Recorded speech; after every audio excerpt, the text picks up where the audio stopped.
This episode of the BJJ Foxcast is brought to you by BioPro. BioPro is an all-natural alternative to prescription human growth hormone, which aids in recovery, anti-aging, metabolism, libido, immunity, skin health, cognition, sleep, and stress. Just one vial per day provides a substantial boost to all of these growth factors. Okay, so that's what they want me to say. Here's what I know as an aging grappler. I've been using BioPro Plus and the nighttime variant, BioPro Plus Cortisleep, for several months, and it feels like I've grown a third lung. My gas tank is noticeably bigger, my recovery is faster, and I'm back on the mats much quicker, not just between training sessions, but between rounds. Now you can get $30 off your first order of BioPro when you use the code Foxcast at www.bioproteintech.com. That's code Foxcast for $30 off your first order at www.bioproteintech.com. Thank you, BioPro. Hey, everybody, and welcome to another episode of the BJJ Foxcast. I am your host, Alex Martinez, and today, again, I have my man, Scott Burr, the Road Warrior, on the show. Scott, welcome back, brother. Thank you so much. I'm excited to be back. Good, man, good, yeah. I feel like I was just here. Dude, yeah, isn't that wild? Yeah, seriously. Yeah, so we connected through your first, not your first book, your book with Richard and Richard Bressler, that Worth Defending. And you know what? I catch so much shit because I always say, like, they're not paying me to say this, but you got to read this book. And the comments like, bullshit, they're paying you. You know what I mean? We really appreciate it. Yeah, man. I love the book. I think, like, I don't know, man. Like, it, you know, I think the history of jiu-jitsu is, like, super important. And who better than the original guys, you know, that the Americans, right? The history in the U.S. is really important, obviously in Brazil as well. But people don't appreciate, like, how long people have been doing jiu-jitsu. You know, for example, I had a friend of mine went to Brazil to train, and he came back and he was like stunned. He was stunned. It's like, dude, there were like 30 black belts, and they were all killers. And then there's me. You know what I mean? Yeah. And out here, you know, we see a black belt, like everything stops. You know, let's watch them roll, and let's, you know, and to them it's like, yeah, you know, the when you see the guys on you know, flow grappling and doing all their thing, that's like the cream of the crop. You know what I mean? That's pretty wild, man. Well, I was talking to yesterday, and he was like asking me, and I don't really know the answer to this, but like he was like, isn't it true that like the red belt is reserved just for Gracie family members? I was like, no, there's like a whole bunch of other red belts. Yeah. That people don't know their names, and somebody was going to do a documentary about them, and then I think it was another like closed guard situation where it sort of never came together, but they had interviews with all these different red belts, and I got to look that back up because that was I mean, that's history. I want to know. I 100%. Want to know all those names. Yeah, and I'm really curious. Like, you know, the women in the sport are, you know, becoming more and more, you know, prevalent, and you see them. You know, they're getting the spotlight, and all of a sudden there's some killers on the mat, but they've been around forever too. And you know, I would love to get Yvonne. You ever hear of Yvonne Duarte? No. She was the first female black belt, I believe. Okay. Was she the first female coral belt? Yes. Woman who's, okay. Yes. Yvonne. Yeah. So I hit her up, and she, like, you know, we were talking back and forth, but there's a little bit of you know, the language barrier, obviously. Sure. And that's on me. Like, I need to figure out how to overcome that. Right. Can't speak Portuguese? I can't speak Portuguese. I tried the Duolingo. Yeah. I just suck, man. I suck at it. And I speak Spanish. So I thought, maybe, right? Nope. I tried to do, there was one called Memrise. There's like did you ever try that one? No. Memrise? Memrise, and it's like, it was, I forget the term that, like, it was called like macro learning. It was based on this principle of how people learn, that where it would, like, you know, chunk things. Everybody's got like a gimmick for life hacking, how you learn a language. And I always, I didn't learn that much of it, but people were like, I remember people asking me, you know, about learning Portuguese. And I was like, you know, the thing that really tells me a lot about Brazil is that I learned how to say, it's not my fault, before I learned how to say, I'm sorry. That was like lesson number 4 was, it wasn't my fault. Oh, that's funny, man. I'm kidding. I'm not ragging on it. Yeah, man. But, so that's interesting. You know, even me, like, I can only name, like, I can only think of like 2, maybe 3 red belts, you know, like, you know, red belts. There's some coral belts out there and stuff like that. Right. Yeah, man. But I mean, you're really in tune with a lot of this, you know, you live in the Midwest, but you're still like, right? Yeah, Ohio, I think, right? Yes. Yeah. So, but I really enjoy following you because, like, I mean, you're in with like some of the OGs of jiu-jitsu in the United States. Yeah, somehow that happened. So we talked about that a little bit in the first podcast, but you know, you've inspired me to change kind of like my thinking and the way I'm going to approach jiu-jitsu going into my 50s. I mean, I'm 50 now, 51, but you know, for a long time I was like, well, I want to train hard and I want to compete and I want to travel to compete because that's fun. Mm-hmm. But now I'm thinking like, you know, being an academy owner and having all this responsibility for, you know, my kids, you know, all my students, is I want to travel to take seminars with these OGs, like, and just not just figure out like, you know, how they teach or what they're teaching, but how they think, you know, what their approach has been. And they've been doing it so long. I mean, it's like, you're crazy not to ask them the questions, right? Absolutely. Yeah. And the teaching methodologies of like that getting that, I don't know, like obviously my most relevant point of awareness is Horian and the teaching methodology that he developed or that he used that, you know, I talked to Richard a lot about, and then talked to Steve a lot about, and then of course you see in what Huron and Henner have produced. But like the way that information is organized, and if you look at like Elio's original 36 lessons or 40 lessons or whatever it is, like the sort of, I'm getting more and more interested in the educational design part of this, because, you know, I don't know what your education was like in jiu-jitsu, but for me, and I think from, you know, most of the people that I came up with, it was a lot of like, it was kind of sink or swim. It's like you sort of got dumped in, you learned a couple of movements, and then it was like, okay, you know, figure it out. Yeah. And there was the very high attrition rate, I think, was due largely to that. And there are people now taking, you know, putting a lot of thought into, you know, how you organize tiers of stress in your skill development, and how you organize motor skill development, and how you organize you know, what sort of, you know, do you teach the self-defense first because it's the most relevant, or do you teach it like I was teaching in Santa Fe on my way out here, and I was teaching it was a really neat school. It's called like Daruma Yoga and Jiu-Jitsu, and this guy out there is doing this really, it had a very special feeling, like doing this like almost jiu-jitsu as a spiritual practice as part of the yoga. So cool. Yeah. And you know, I walked in there. Yeah, he was another guy who was just nice enough to say, "Yeah, man, you're coming through. Like, I'll host you." Awesome. And you know, I walked in and I kind of said, you know, what can I teach you? What are your students working on? And like, what, you know, how can I be a resource here?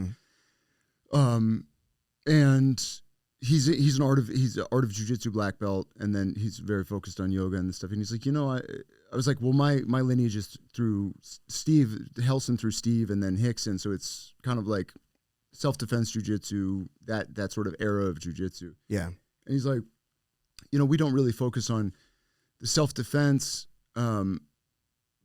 just because it's the focus of the school is less about fighting and less about sort of like bringing in that sense of like, you know what I'm talking about, that vibe. Yeah. And I found myself having this conversation with him where I was like, you know, I totally get that. I totally get the idea of wanting to make this about finding almost a partner practice, a flow practice, a meditation. And I said, but like for white belts, I think one of the interesting uses of the self-defense curriculum, even if you don't want to focus on self-defense, is it's basically a really intelligently designed introduction to interacting with human anatomy, right? How to feel somebody's weight, how to understand how the joints work and don't work, how to orient yourself in space and adjust and all these things. And so like, I really think there's a facet of the self-defense core curriculum that almost maybe isn't addressed when we start to have this conversation about, oh, jiu-jitsu for self-defense is really important. We don't want to lose that. That's what it's about. It was like, forget all that. The self-defense curriculum is just a really good way to get oriented in a context that's for most people, completely foreign, Yeah. right? If you never wrestled, if you never did any sort of sports. So anyway, I'm just talking to a lot of people these days about how they organize their classes, how they introduce people to material. And I think people are really putting a lot of thought into it and coming up with really, really good ideas and giving their white belts a lot of advantages that they didn't have. Yeah, no kidding. Yeah. So we were actually at a podcast with my instructor and a couple other guys that, they're black belts and they own their own academies. And we're all like pointing at each other like there was no fundamental class when we first started. Right. And you're like, like you said, it's sink or swim. You learn a couple basic things and then, but I think that kind of gave you the liberty to fall in love with something, and kind of chase it a little bit. Sure. Yeah. Sure. So that's kind of cool. It was never like, this is what you're going to learn and this is what we're going to do for the next whatever. It was like, hey, here's some stuff you can use, some strategies you can think about and then run with it. And you're like, okay, I'll run with it. Mm-hmm. Now it's like, it's kind of difficult to explain to folks like, hey, our job is to introduce you to this stuff. Your job is to fall in love and run with it. Yeah. I interestingly enough, 2 days before I taught that at that place in Santa Fe, I was at a school in, it was the next day I was teaching in Chandler. I was teaching at the CTC in Chandler. Who runs that? A guy named Michael Stinson. Okay. Okay. Yeah. I'd like to connect with him because beautiful school, great program. Yeah. It's right down the street from my house. People. Oh yeah. Yeah. You should go talk to him. And so I taught the class and then we had a little Q&A period and one of the newer students asked me, he was like, what would you do differently? Right. If you started jiu-jitsu today, what would you do differently from what you did, when you were starting out? And, obviously there are a lot I would have spent less time getting maybe punched in the head.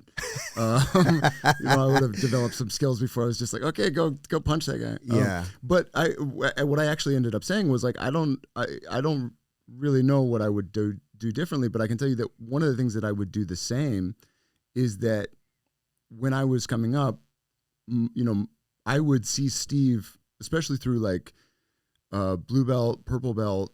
I saw Steve a couple times a year. So almost from the beginning, I think we talked about last time, my first instructor was a blue belt in a Hoyler blue belt in Cleveland.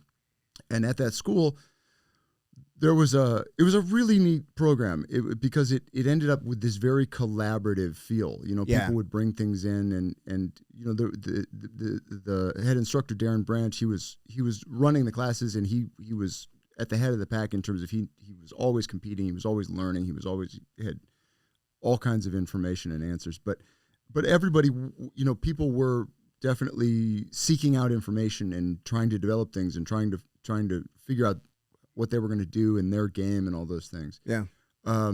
So basically, the point being, from white, blue, purple, up until really brown belt, when I started traveling with Steve and seeing Steve a lot more, there was a real, Steve would come through, he'd say, okay, you're doing a good job or you're doing a bad job. Okay, I'll see you in 6 months or I'll see you in 8 months, whatever it was. And so I had to, and again, I said this in Chandler, this is not special. Everybody was doing this. Yeah. But I had to really take ownership of my own growth and my own learning in a way that one of the downsides maybe of having a teacher, a black belt in every town now who will tell you the curriculum and you can kind of become a passive student a little bit. The That's information's always just put it right at your feet and you don't have to go out and screw up for 6 months with that strategy and figure it out for yourself and go home at night and think about it and go, why isn't this working? And search around on the internet.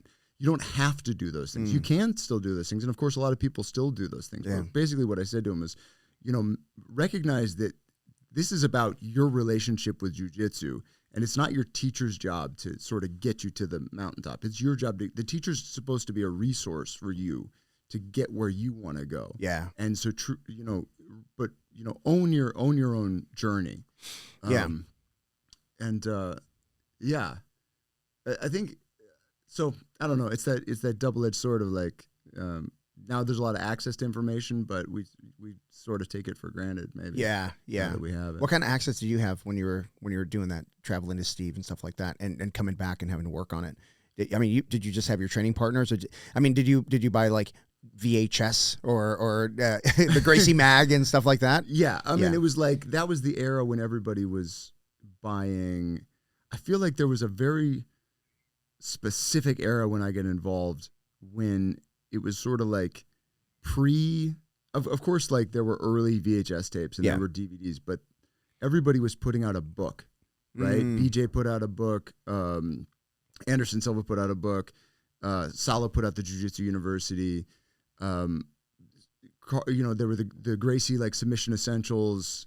There was all those that Hoyler and Hoyce and the Hoyce and Charles put out the self-defense. So there were all these big, large format, I think Victory Press, and Eddie Bravo put out his too, but the Rubber Guard, and I think he put out a lockdown book maybe. Yeah. So Marcelo had one too, something like that. X Guard. That might come a little bit later, but that one didn't make it to my but so like you'd go to the gym or whatever, and there'd always be like a dog-eared copy of that sitting in the corner, and people would go back and look at it, and you'd see people. So that was, I feel like that was like I remember I went on a cruise with my grandmother took us all on a cruise when I was like a purple belt. Yeah. And I remember packing the Jiu-Jitsu University book, the big heavy book in my carry-on and like trying to figure out how to fit it in there. So it was like that was I feel like those were the and then DVDs started coming out and then streaming started coming out. Yeah. And then it started exploding. Yeah, that was interesting because I kind of came in like at the beginning of the YouTube, not necessarily streaming, that BJJ Fanatics that came in a little bit later, but the beginning when YouTube was still not good, and we all made fun of like Sensei YouTube stuff like that. But it's actually pretty damn good now. Yeah, you have access to some really good stuff. I mean, still a lot of shit out there. The video quality that people are putting out is like, people are burning some calories making quality content. Yeah, but the cool thing is there's guys like and you're one of them that'll take the time to respond to people, right? They hit you up and you're like, oh yeah, sure. Here's some information. There's some guys putting out video where if you hit them up and say like, hey, I noticed that you're doing this or that, or this grip or that, they'll actually respond and talk to you a little bit about the content they're putting out, which is unheard of. Yeah. I mean, that's really cool these days. Yeah. It's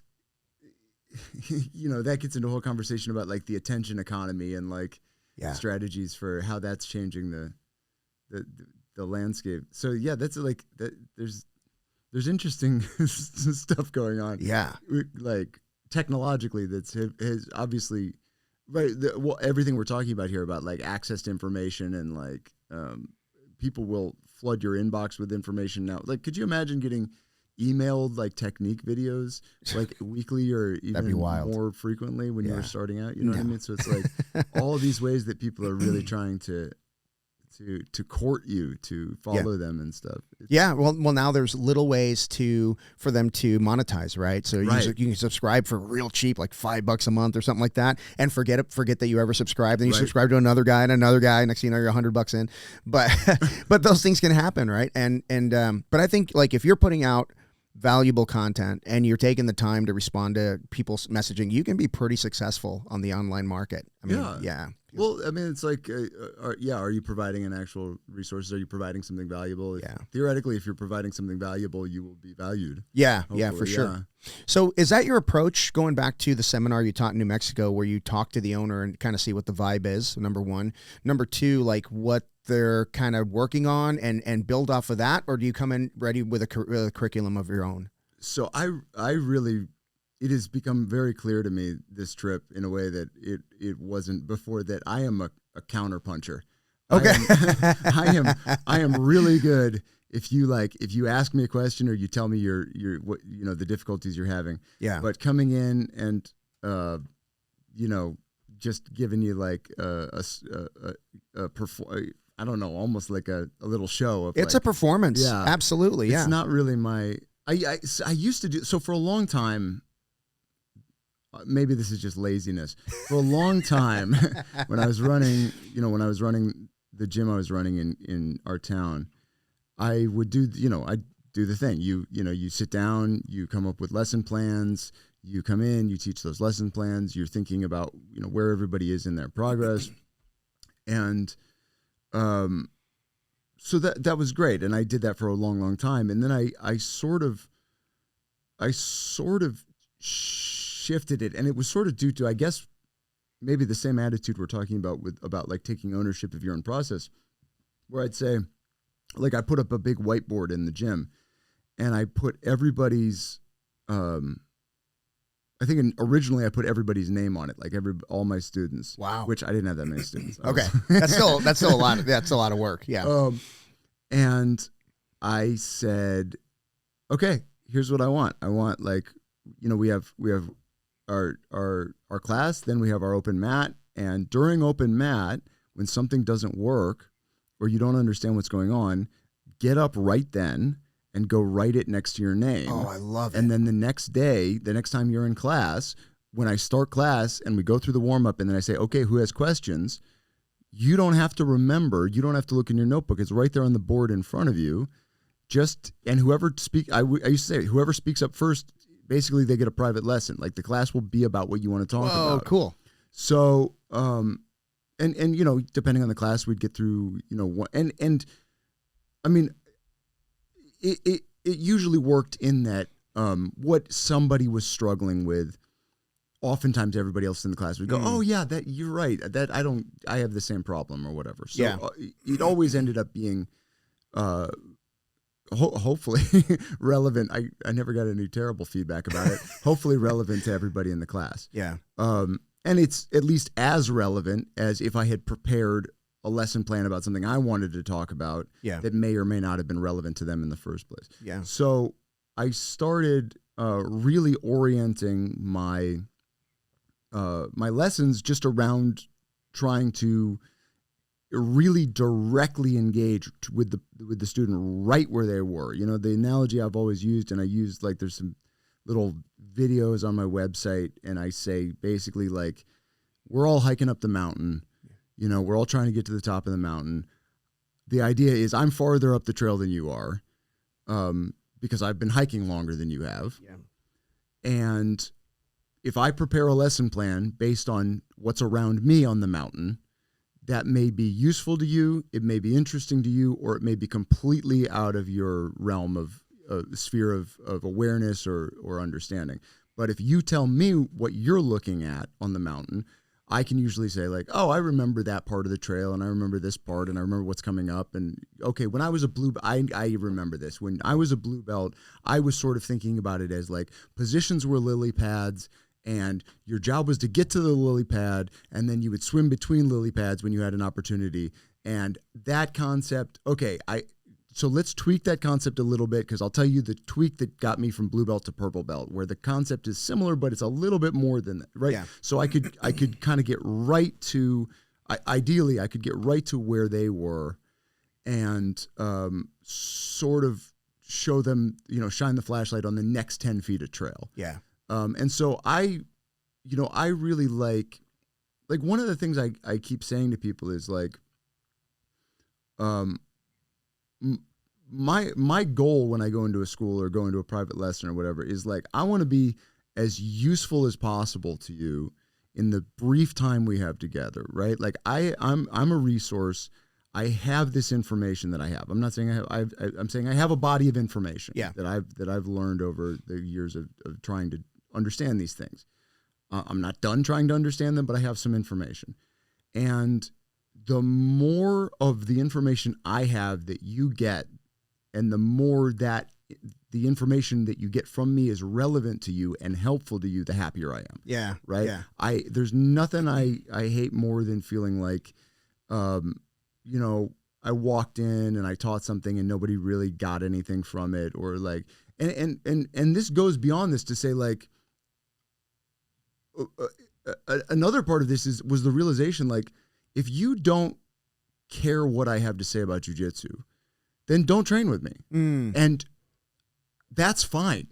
Like, I am not the teacher for every student. Yeah. And I realized that at a certain point, like, the way I think, the way I explain, the way I teach, the way it's just the way I do those things. Yeah. Other people do them differently. And maybe the way you think is similar, and I work as a teacher for you, and maybe it's not. And maybe you should find somebody who thinks the way you think. Like, I've told people straight out, it's like, listen, man, you're a very literal thinker, and I'm a very sort of metaphorical, conceptual teacher, I think we're going to have a frustrating time with each other. But I know that I can name 6 teachers, or I can name 2 teachers, or I can name a guy who's close to you who I think teaches the way you think, who's going to give you like, do this, do that, do that. This is why, this is why, this is why. And I think you're going to have you two are going to be able to communicate with each other. There's going to be less lost in translation. You're both going to get less frustrated, and you're going to develop. Yeah. And it's not about one approach or being better or worse. It's just about like everybody should sort of go where they fit. Agreed. And it's going to be better on the whole. So when I stopped treating this as like I should want everybody who does jiu-jitsu in a 20-mile area around me should be my student. No, they shouldn't. No. They just shouldn't. Yeah. Right? Yeah. Like from a business perspective, that's a terrible philosophy, right? But from a teaching perspective, from an actual like student-focused perspective, that's the way I feel about it. And when you get the right people through the door, everything just goes better. 100%. You know, because they vibe on each other, they vibe on you, you know, and people walk in and they can feel that. They're like, wow, this is a cool spot, right? Even if it doesn't fit their needs, they can't deny that it's a cool spot because the vibe fits. Right. When everybody's on the same page, you feel it. Yeah. And so much communication happens so much faster. Yeah. And communication happens sometimes without, you know, like I can say in 3 words and you go, I get it. No, dude, I know what you're talking about. Yeah. It's like, he's one of those guys. Yeah. Oh, got it. See, he was kind of being, I mean, I'm not saying he was being too rough, but he was kind of being, you know, like, dude, I know. Yeah. Great.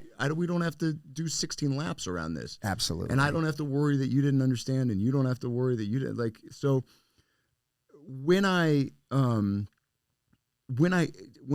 teach, I kind of start from the approach of like, I'm not here to convince you. Maybe this sounds bad. I'm not here to convince you that you need to listen to me. Right? You don't need to listen to me. You can do whatever you want. Yeah. Right? If you see what I know and you see what I have to offer and you see the way I teach and you'd like to avail yourself of that because that appeals to you, then great, let's get together. And if it doesn't, it's fine. Yeah. Right? So going into that's the long way of saying going into these gyms, it's a weird experience for me. Like it's not a weird experience, but it's an interesting challenge because, you know, I kind of start every class by saying like, you know, this is who I am. These are my credentials. This is my terrible joke, right? My terrible joke is I go in and I list off like the whatever these certifications, these black belts, this number of years of training, this amount of experience, and then I say, you know, why do I tell you this? Do I tell you this because I want you to think I'm great? Yes, of course. No, he's like, no, that's not why I tell you this. I tell you this because we have very limited time together, and if I had more time with you, I would learn what each of you is working on and where each of you is and what each of you is struggling with. And I try to give you a piece of information that's right there. But we don't have that time. So that now that you know what I know, you know what you know. So maybe you can tell me exactly what you need that I might know how to help answer. And we can maybe get closer to each other and we can find something that where you really get something out of it. You walk away with a little piece of gold in your pocket. Because there's nothing worse than walking away feeling like, as a teacher, there's nothing worse than feeling like, man, they tolerated me. They didn't care what I had to say. Yeah. And I felt like I spent my entire time trying to convince them to listen to me, and they were never convinced. And you look out in the room and all you see is crossed arms and glassy eyes. Yeah. Like purple belts eyeballing you. Like, well, but I think I could get you in a heel hook. Yeah. Like, you probably could. Probably could. So let's just move on. Like, you don't have to listen to me. Right. Yeah. Like, but I would rather talk to the people who already, maybe that's lazy. Maybe that's just like, I don't want to do a lot of evangelizing about myself. Yeah. I don't think that's lazy. I think, 2 things that you're doing that I really like is, number one, you want to meet people where they are. Yeah. You know, and that's like whether they, you know, walking through the door, never tied a belt on before, or they're, 3-stripe black belt and they're looking for you to give them that little nugget, right? You want to meet them right where they are, and asking people like, hey, what are you struggling with? That's like, you know, when somebody doesn't know you and they're like, and you ask them that question, it's like, that is in my opinion, a huge icebreaker, especially for me. If you were to come in and ask me, hey, what are you struggling with? Well, let me get my list, bro. Hang on. You know, but I would tell you like, hey, this is what I'm struggling with. And it can be something as simple as like, you know, my guard's being passed on the left-hand side, or it could be, I just don't have the mental fortitude to roll hard. Totally. Or, you know what I mean? Yeah. And you can help them through that. Absolutely. Is there ever a time when you stop being a coach and you just roll? Like, can you get that coaching aspect out of your head? And let's just say you go to a seminar and they're like, you know, I'd really love to stick around and do our open mat. Cool. Are you able to shut off the teacher and turn on the shark?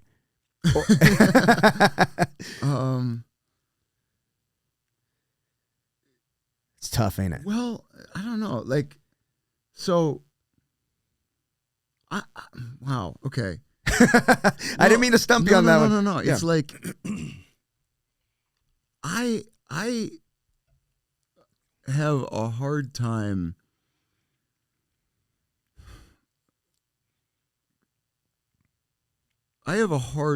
going into open mats. Mm-hmm.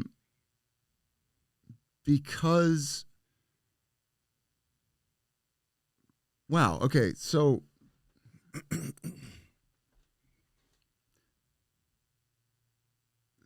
obviously all of those unspoken dynamics that occur in like a foreign open mat. We all talk about like, oh, jiu-jitsu is a brotherhood and all these things, like, and everybody leaves their ego at the door and all this stuff. And then you walk into a foreign open mat with a black belt on and it's not a brotherhood and nobody's left their ego at the door. Yeah. Right. And I don't, I'm 41. I spent a lot of years. I mean, everybody did, but I spent my years in the trenches. I spent my years going to war.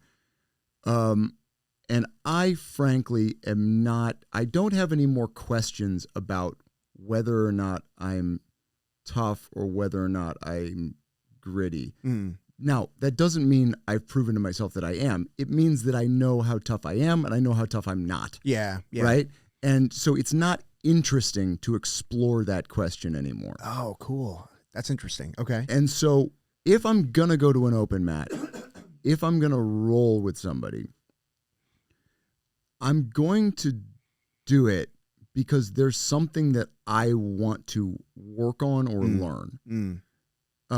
Which I think is it's the point of training. Yeah. Right? Yeah. But I'm not interested in working on whether or not I'm tough, and I'm not interested in working on whether or not I'm fast, and I'm not interested in working on I don't know, having a pissing contest. Yeah. It's not interesting to me anymore. And I'm not saying that that's not a cop out. I'm just saying that's kind of where I am right now. So would you say, is it fair to say that when you shut off the teacher in you turn the student back on?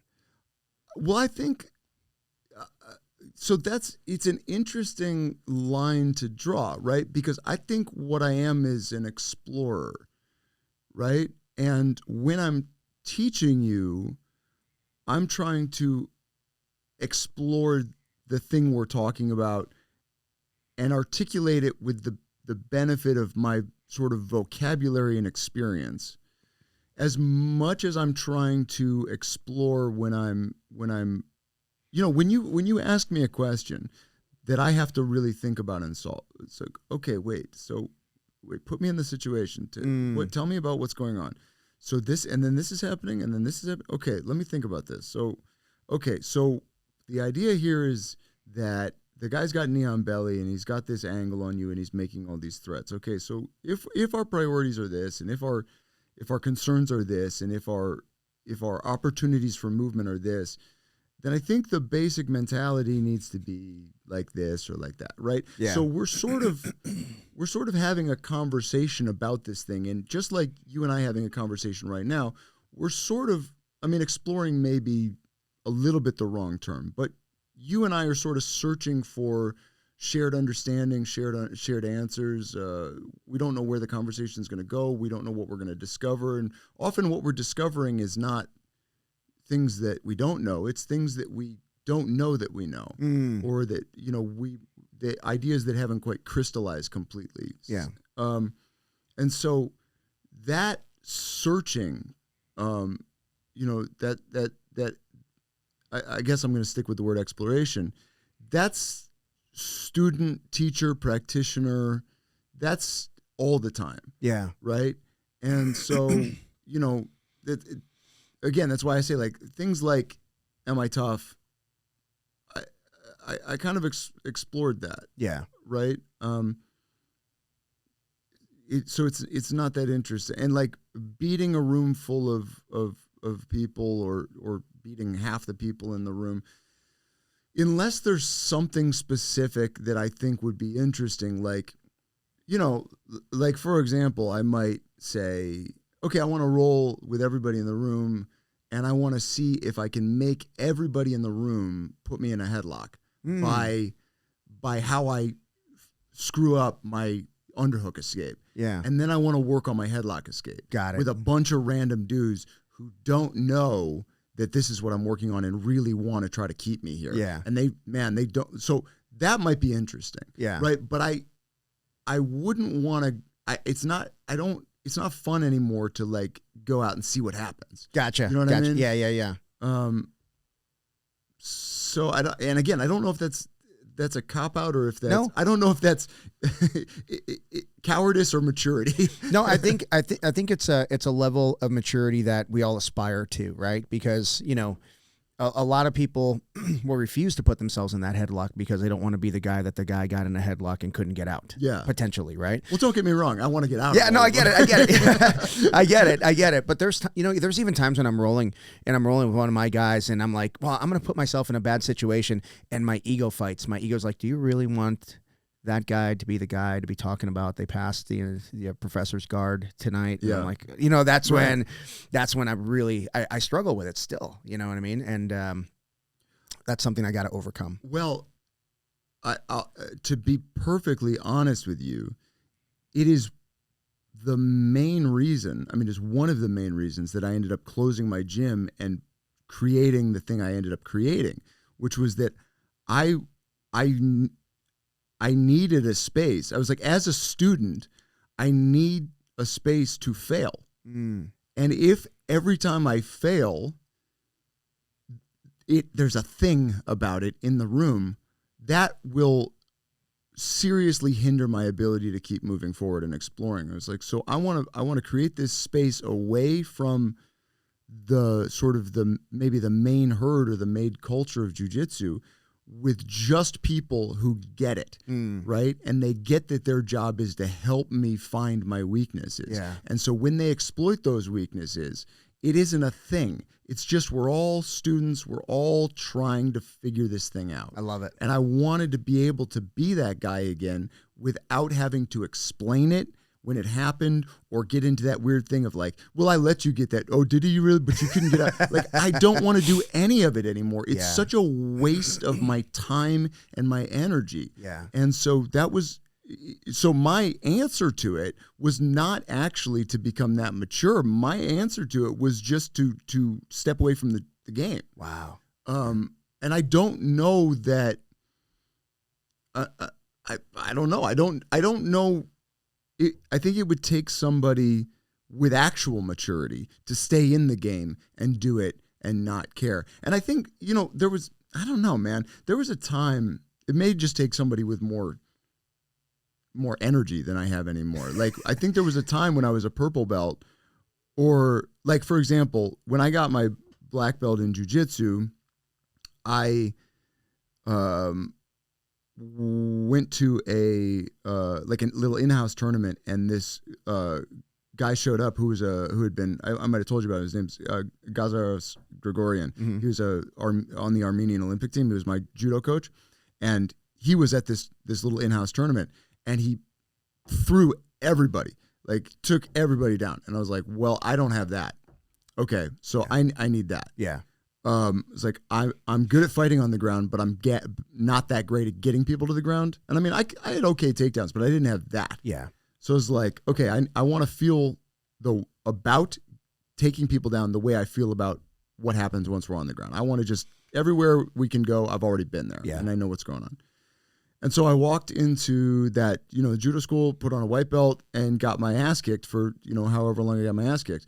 And every time it happened, I said, I failed enthusiastically, but I said, I'm not, my ego, if I'm, this is a whole other conversation about ego and all this stuff, but I was like, the me that I am worried about is not today.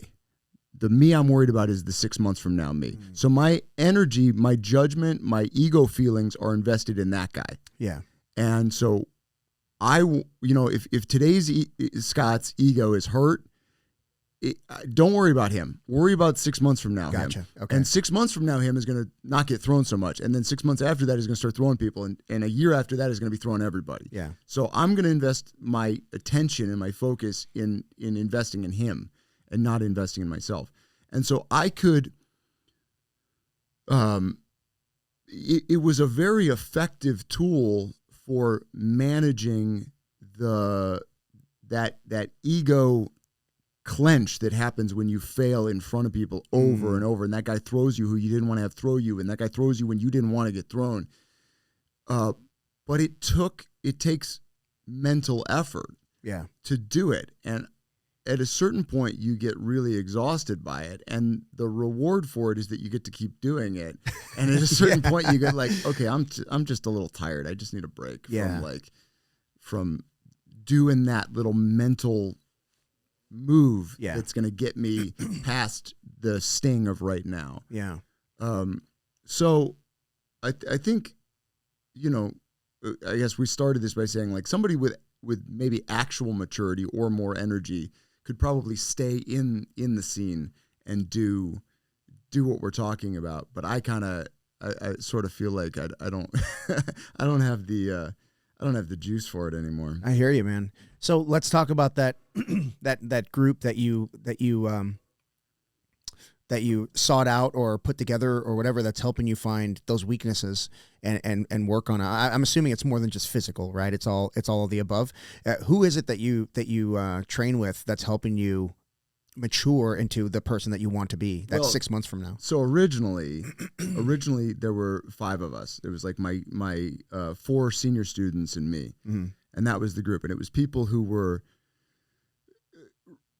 realistically, I was like, I had been their teacher, so I kind of, it was that, I know everything, right? But I knew also where I felt, I felt less comfortable. I felt like I didn't have the information. And so they were all good and technical. And if I gave them things, they could all give me real problems. Yeah. Right.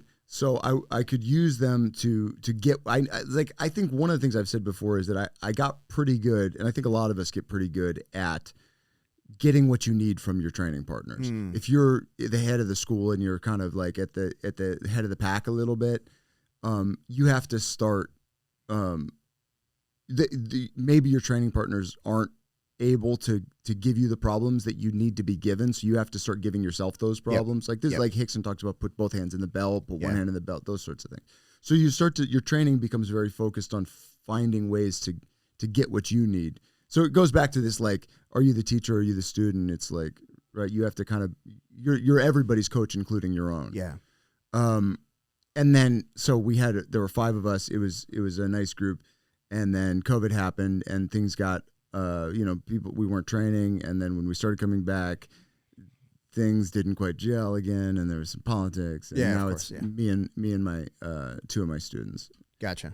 So my one senior brown belt and then this black belt that I've been training with for a long time, who actually, he started, I started training with him way back when we were both training under Darren, that Gracie Hoyler affiliate in, in like 2006 or whatever it was. Yeah. Yeah. Wow. Yeah. And, it's interesting the way you put it. It's you're kind of all of the above all the time, and putting yourself in those tough situations. It's I do that a lot in drilling. I think I need to do that more in live situations. And like you said, you can kind of create those issues for yourself.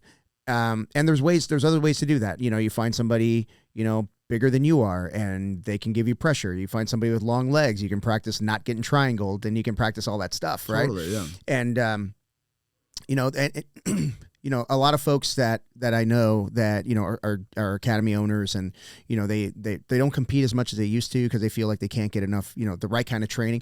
And to a point, I guess they're right, but, there's been a lot of people at the top of the heap that have been, open academies and won world championships by training with their students. So, I mean, it's doable as long as you have that, I think the mindset that you have is one that we should all share, that, you find ways to put yourself in those situations, even, whether it's, stepping away or diving in, either way. Yeah. That's interesting. Well, I think this idea of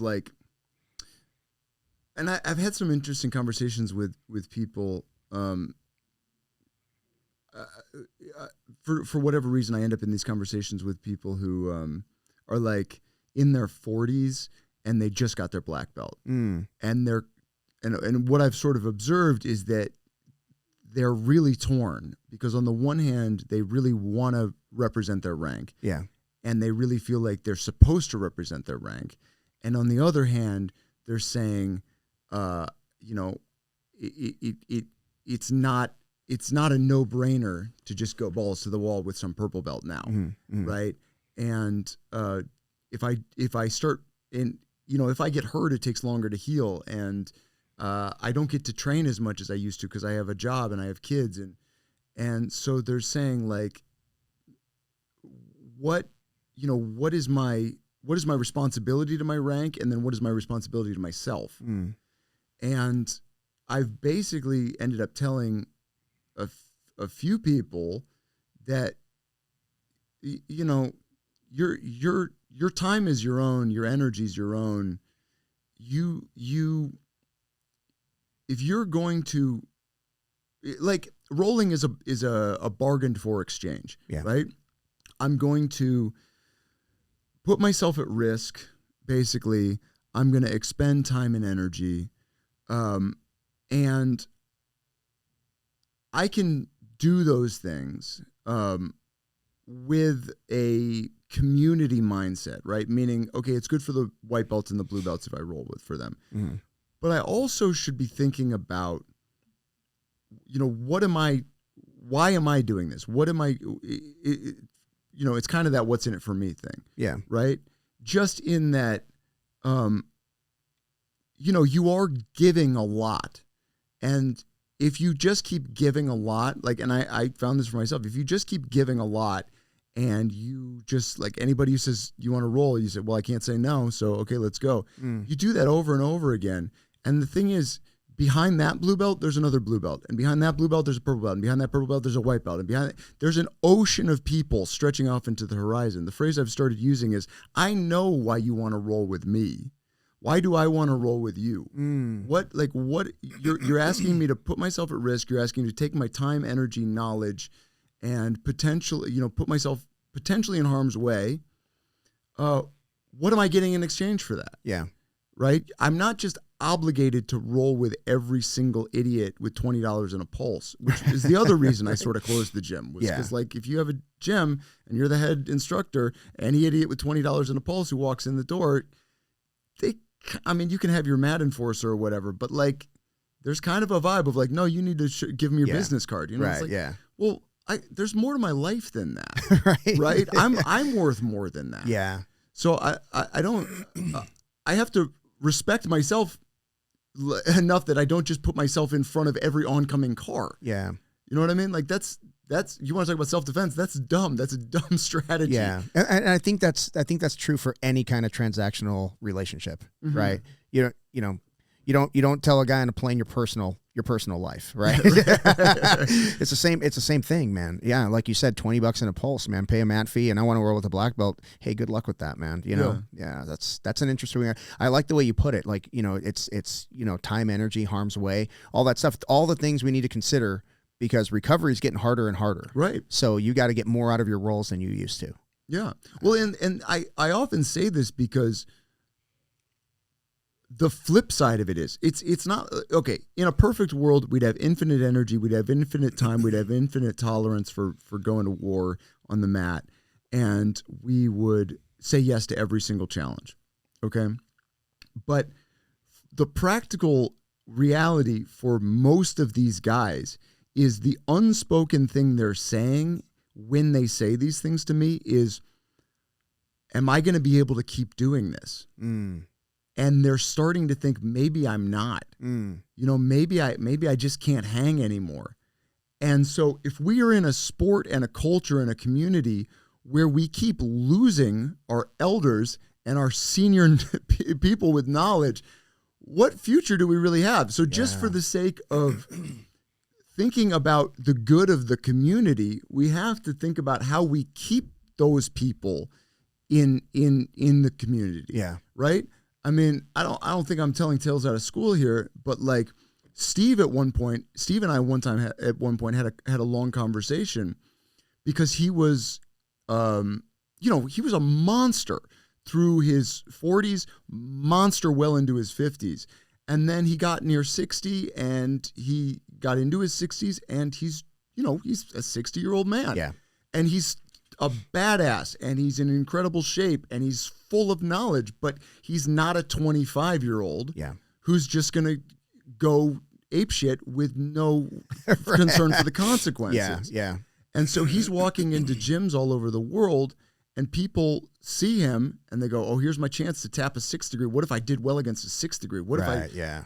And he's saying, maybe I just can't be part of jiu-jitsu anymore. You go, dude, if somebody like you feels like the community is pushing them out, there's something wrong with that community. 100%. Even if there's no authorship, even if there's nobody who's saying, okay, you can't be on the island anymore. If the way the culture is going is making you feel like you got to leave the island, dude, that culture's doomed. Yeah. Okay.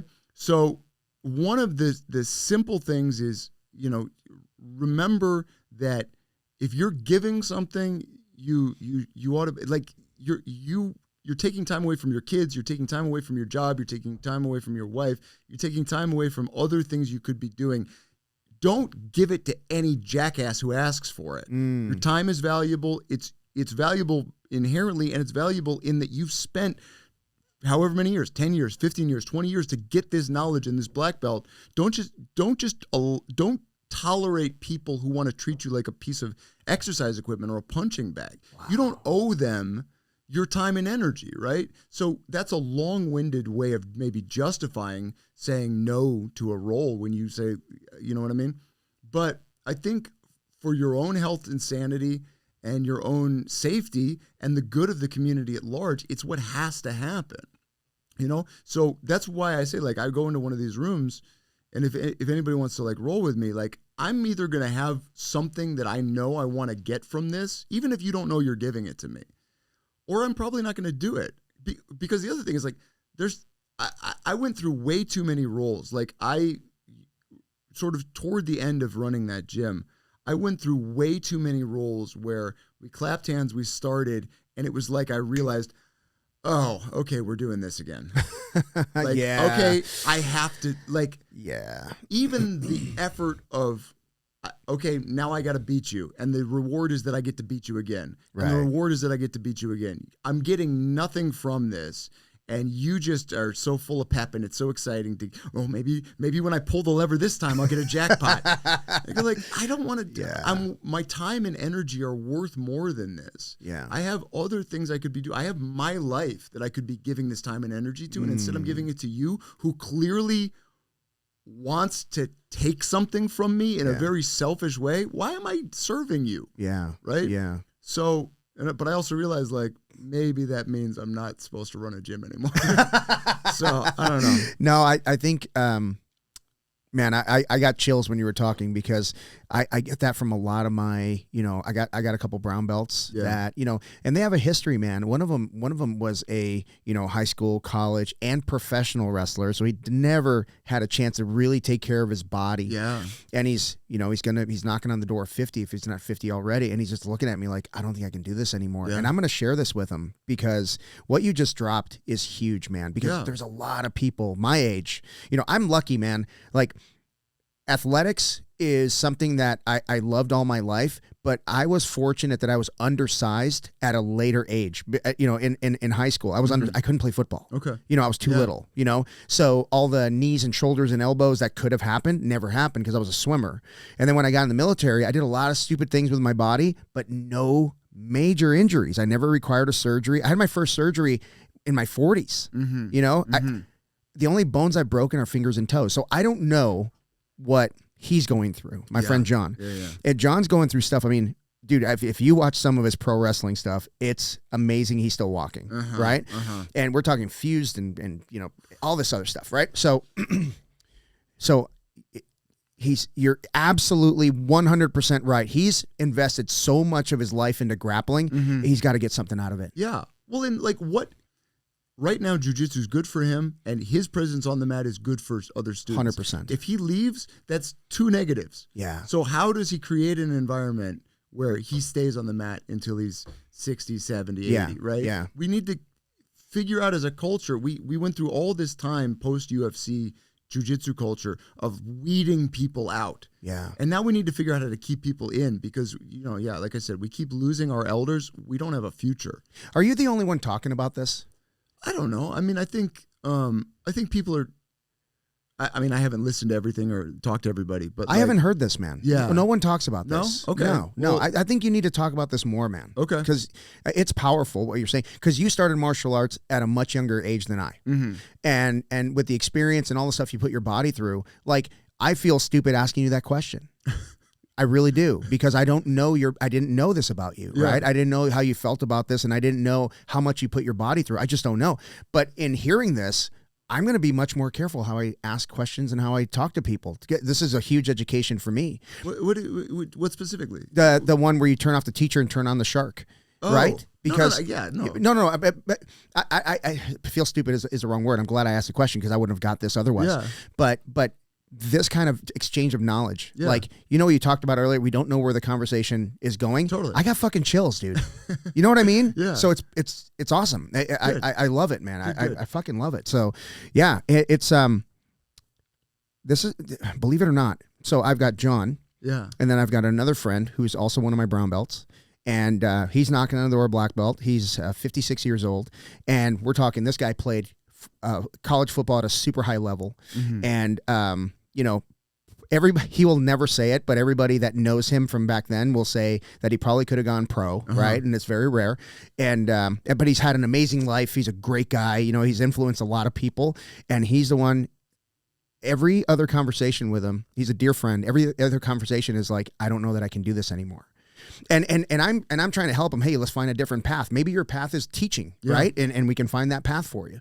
And but this is going to be so huge. I'm going to share this with a lot of folks, man, because we're not getting any younger. And you're absolutely right. Losing a sixth stripe that wants to step away because he feels he's not. Ridiculous. Oh my gosh. Ridiculous. Yeah. And that's like, and one thing that we're forgetting, especially for jiu-jitsu in the United States.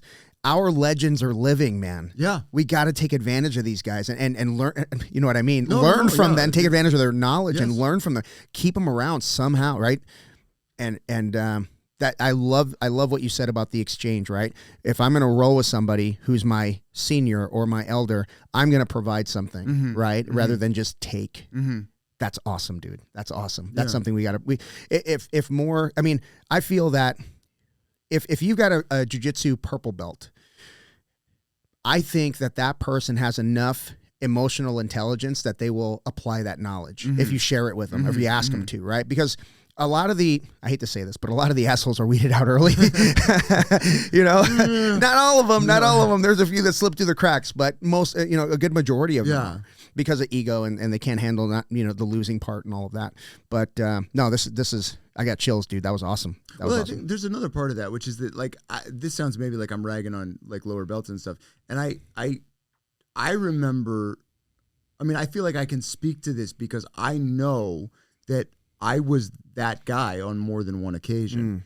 And there's so much pressure on you as a lower belt to feel like you're being judged constantly by the upper belts. And so you want to show, even if you maybe wouldn't care, you want to show that you can beat that brown belt. You want to show that you can beat that black belt, Yeah. And so I think, part of this, and it's so on a cultural level, if we start to, because there are plenty of schools that are, we talk generally about this. I don't know that I've ever personally encountered this, but we talk about there are schools where it's all about performance and the rest of it doesn't matter. And John Danaher says that jiu-jitsu isn't about being a good person; it's about performing at a high level in a sport. So there's that mentality. But if you start to reward, and I think most, many schools do, if you start to reward not only knowledge, not only skill, but also how good a student they are in terms of how helpful are they, how much are they reinvesting in the community, how much are they asking, how can I be a good partner for the upper belts? If those are also the criteria by which advancement happens, then I don't just see that brown belt as a potential notch in my belt when I'm a purple belt. I see other ways that, and it's not about whether or not I'm a good person. It's about what the leadership is telling me is important to them. Yeah. Right. And I'll do whatever the leadership tells me is important. So if you introduce those ideas to me and you tell me what you're looking for, and I see somebody get chastised for not representing those ideals and maybe not getting promoted because like, dude, you're really good, but I think you're being a dickhead. So I'm not going to promote you. Yeah. Well, okay. Why? What was it about that the professor didn't like? And okay, how do I show that I'm not that guy? And how do I, by showing those behaviors, I start to cultivate those behaviors and I start to become that person. I mean, that's the idea of how we mold our students in a positive way. Yeah. So I'm not, so part of that is to say I'm not unsympathetic to why in the culture it may happen like that. Yeah. But I am maybe saying like, let's look a big picture at the culture in general and see maybe how are we, because it's not about bad apples. It's not about that purple belt's just a jerk. Yeah. Maybe it's the purple belt is what he knows about how he's supposed to behave on the mat has been taught to him. 100%. We walk on the mat the first day. We don't know what to do. We don't know how to stand. We don't know how to kneel. We don't know how to tie our belt. We don't know anything. We're told what, and all the incentive systems and the punishment systems are what's going to shape or tell us what course to follow. It's a great point. Yep. Yeah. Yeah, man. So yes. And yeah, it's always interesting, that dynamic, especially when you talked about, being promoted or not. Right. Yeah. And the first thing that came to my mind is like, have you ever seen a 4-stripe blue belt roll after a belt promotion? It's like a death match. Every round's a death match. So yeah, but and that's the ego part, and that's the them trying to prove themselves, right? And it's way more than that. It's way more than stripes and colors of belts. So yeah, no, that I love that. Tell me about where your travels are taking you. Are you just starting the trip, or are you, because I look at your map, dude, and I'm like, where the hell is he? I mean, you just came from New Mexico. No, I just came from, I was in San Diego. I was in Encinitas. Okay. Is it flooding out there? I heard it's like bad rain. It was nasty. Yeah. So I started in Cleveland, right? And then I drove west to LA. I was in LA for 5 days. And then I had a private with a few guys that I taught down in Encinitas. And now I'm starting my eastward journey. Okay. And where is this taking you? So are you going back to Ohio? Yeah. Okay. It's a big loop. Wow. So yeah, I'll be home sometime maybe late next week. It's a little bit up in the air. Okay. What was the purpose of the whole trip? So we did 5 days with Rickson. Mm-hmm. So it was to come out for that. Is that something that you guys plan as like a semi-private thing, like an invite only, or is that open? Does he announce it, or how's that work? No, it's entirely set up within this little group that we're nice. Yeah. And do you mind me asking, like, what you guys worked on when you were working with Rickson? Yeah. So one of the things that we've sort of shifted into, which is really, really cool, is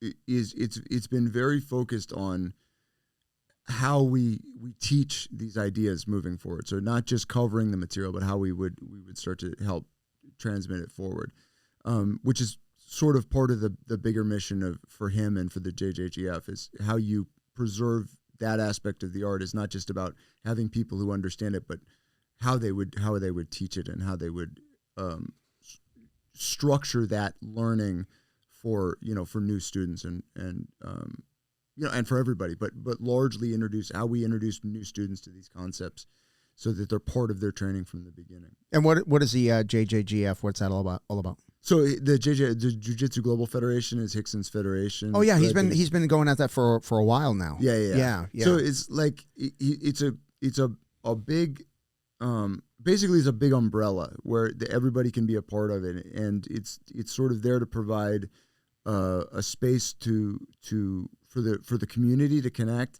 and then to provide resources for schools, no matter what your focus is. If you can, because Rickson's his big focus, and you hear him say this on podcasts and stuff, and we talk about it in Worth Defending actually, is that Jiu-Jitsu has a bigger mission to try to, in much the same way that Kano saw judo as a way to develop individuals, right? Jiu-Jitsu has this mission to empower people who feel disempowered. And so Rickson's big concern that he's articulated in interviews is that Jiu-Jitsu has been very geared toward the athletes and the guys who would that kind of tough training and the fighting would appeal to. Yeah. And that's in the whole population, that represents a very small segment of the population. But there's all these other people who Jiu-Jitsu in its original sort of form and its original intention could be accessible to and would be appealing to, and whose lives could be significantly bettered by the practice and by learning, their own, as Rickson calls it, their own invisible power.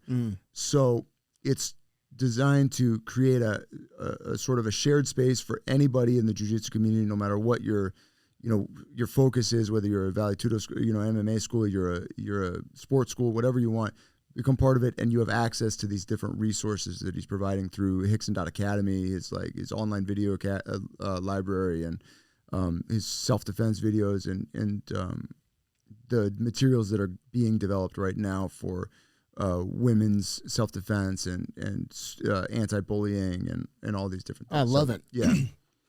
And is he doing like, are there like, how, there's instruction levels, like you're a level 1 instructor on something level 2, stuff like that. And is he like, signing off on it or is there like certifications that he sends, stuff like that? So my understanding is that's what's currently in the works. Cool. Is developing those certifications. Yeah. And are you helping him in the development or the recording, or like, are you involved in that at all? So I've been in a bunch of the videos on Rickson.academy, which has been part of trying to create this library of resources for individuals and for teachers.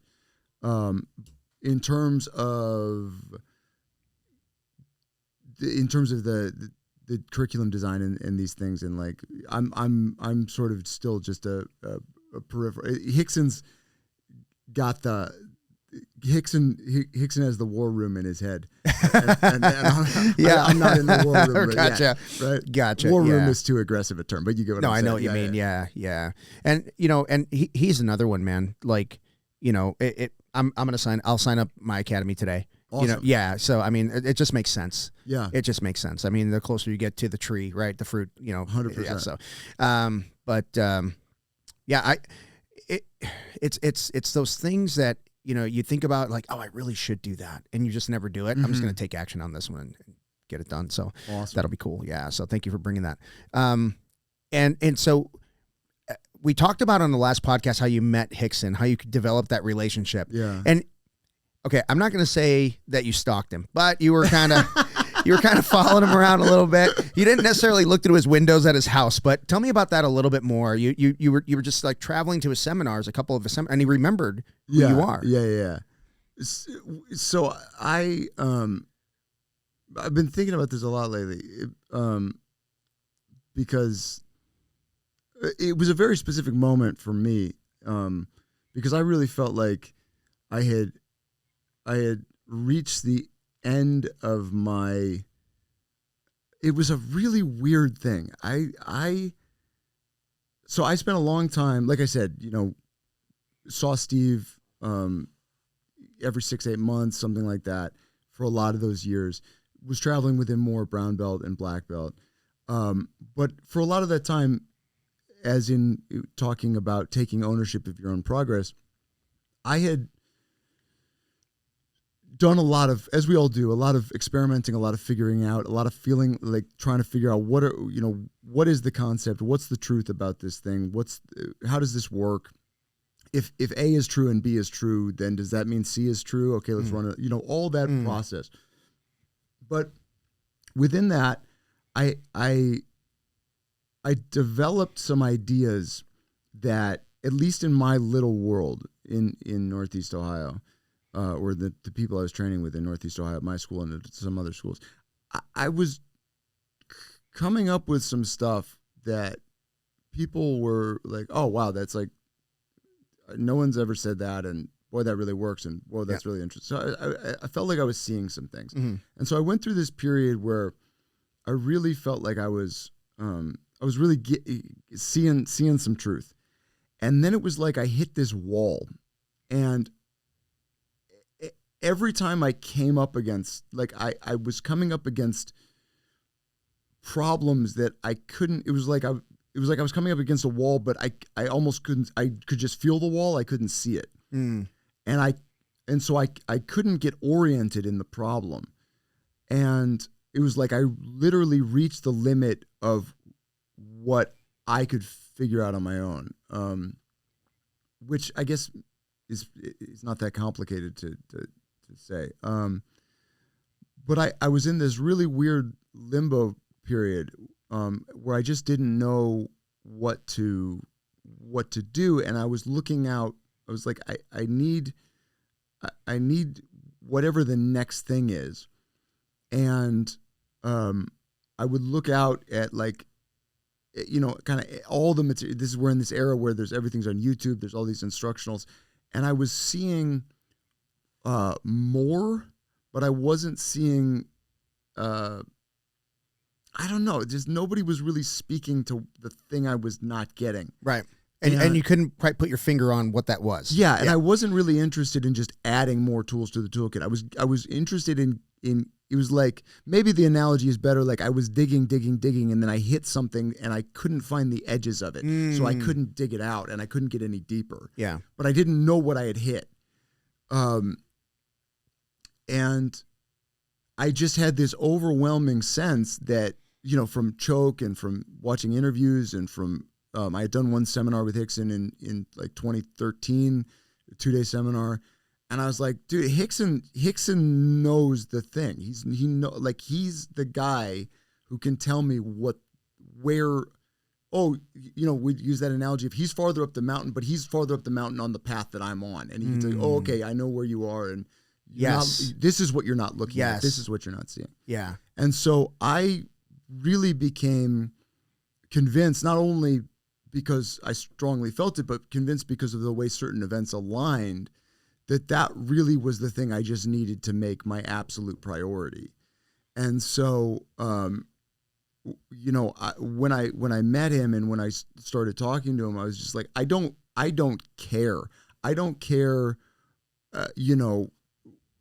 what it's going to take. I don't care what it's going to cost. I don't care if it's going to cost me my black belt. I don't care if I go out to California and train with him and he goes, okay, you're a purple belt. And I go, okay, fine, I'm a purple belt. I don't care. Yeah. I need, because I was so stuck and I was so sick of my own voice. And so I really, I mean, stalk is maybe the least. That's a little bit. I went a little hard on that one. I'll admit, I went a little hard. Yeah, but I was like, he is not going to be confused about the fact that this is my number one priority. Yeah, and he is not going to be confused about the fact that I really want to understand what he's teaching. And I am going to do everything in my power to communicate that to him with my words, with my actions, with my development in the time in between we see each other. I am going to make it absolutely clear that, well, one, I feel incredibly privileged and I am not taking this for granted. And I'm not, it's like, I was like, literally I did 3 days with him and then I went back to Ohio and I kind of threw out everything I'd been doing before. And I was just started doing all new stuff in a couple of key sort of principle-based ways. And I was like, I don't care. I don't care if I'm so bad at this that everybody in the room taps me for the next, month, 3 months, whatever it is, because there's going to be, I can't imagine going back out to California and Rickson saying, okay, do this. And I go and I do the thing I was doing before the first time I met him. Yeah. And I go like, well, you did, I gave you all this information and then you just threw it away and went back to what you were doing. It's like, I will pay anything in terms of like success on the mat, standing in the room, belt rank. I don't care. Wow. This is what I want to understand. And I have this, somehow the stars aligned and I have the opportunity to do it. I'm not hedging it in any way. So, stalking, I was very committed. I am very awesome, committed. Dude. No, so. and that's not exclusive to just, your approach there. Anybody or any team that's at the highest level at some point had to say, what I'm doing has gotten me this far.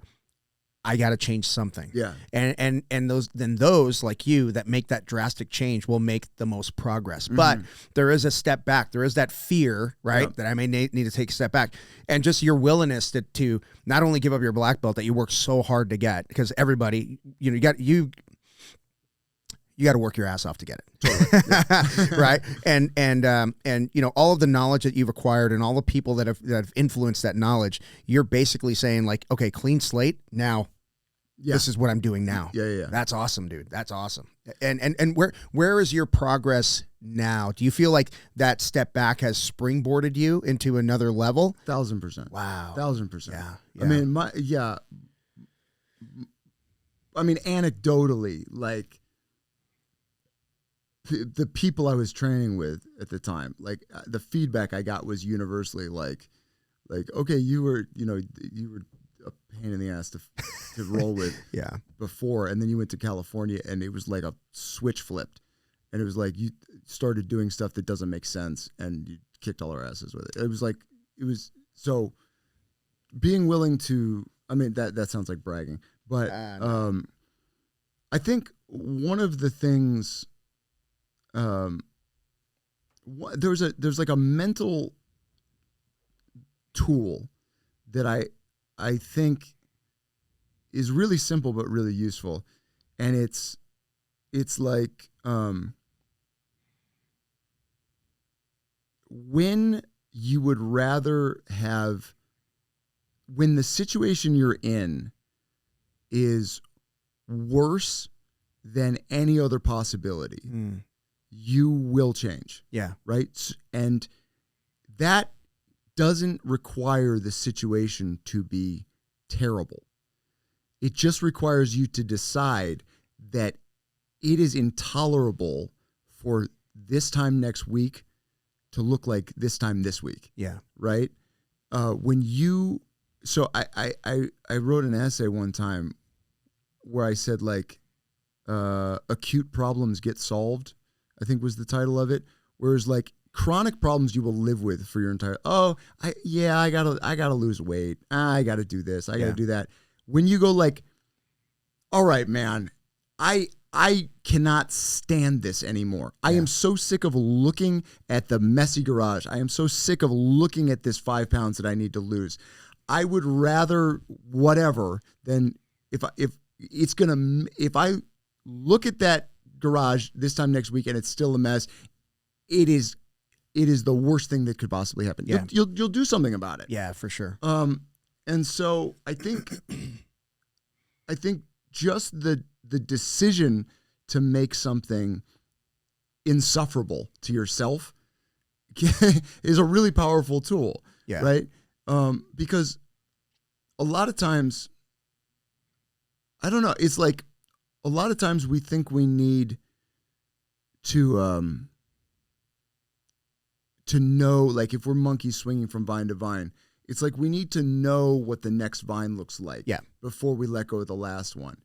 And the thing is, I think really most of the time in life, and definitely in my experience, the next vine appears once you've let go of the last vine. Like you can't, if your life is a dinner plate, if there's something on your dinner plate, nothing else can go on your dinner plate. Yeah. You have to make room in your life for the next thing. Yeah. And so most of us sit there with what's on our dinner plate and we go, oh, well, when I see the next thing, I'll know it. And we just live there with that on our plate for years and years and years.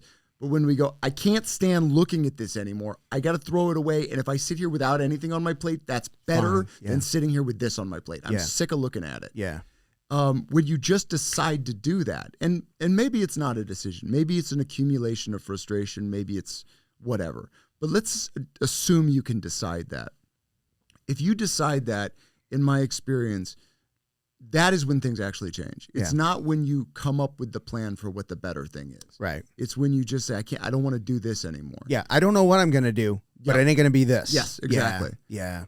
And I mean, it's very much like I've been very lucky in that I've had some really incredible experiences that were basically illustrations of that point. Richard's book being case in point of that, right? Yeah. I got to close the gym. I know I can't do this anymore. Yeah. I don't know what I'm going to do instead. Yeah. And as soon as I did that, I met Richard and everything that came from that, right? So all the incredible experiences I've had in the past 4 or 5 years have been the direct result of, like I put it like this one time, babies aren't born because they know what the outside world looks like. They're born because they know they can't stay in here anymore. Yeah. If you think that there is any guarantee of any of the rest of life looking different than that, you're mistaken, right? Yeah. When you're born, you don't know what's coming next. You just know you can't be here anymore. When you die, you don't know what's coming next. You just know you can't be here anymore. Yeah. Right? If those are the two ends of the line, guess what? The rest of the line is the same. Yeah. Right? The line that connects those 2 points. So recognizing that maybe is the phenomenon of life, that life is never going to look like I always get to see what's on the other side before I jump off. Yeah. You don't. But when you embrace that, it opens up your life is open to what can come. Yeah. Yeah. It's funny because I had something very similar happen to me not too long ago. Had a big change at the academy. Okay. Big change. And I found out about the change when I was in Mexico on vacation. Oh, wow. And I'm sitting there and I'm sitting on the beach and I'm in tears. Like I'm like, what am I going to do? Mm-hmm. You know, I don't know what I'm going to do, but I knew I wanted the change, but I wasn't going to be the catalyst. Mm-hmm. And then when it came, I sat there and I mourned and I got up the next morning and I said, okay, this is what I have to do in the meantime until I figure out what's going to happen. And, you know, in those cases, you really don't have a choice. You got to move forward, right? But then I started thinking like, man, if I could just find the right person for this, things could look up. If I could just find that right person. And I'm having a conversation with somebody that I've known for a while and I'm like, holy shit, this is the right person. You know what I mean? And we just start talking and man, like values have to align, right? Vibe has to be right.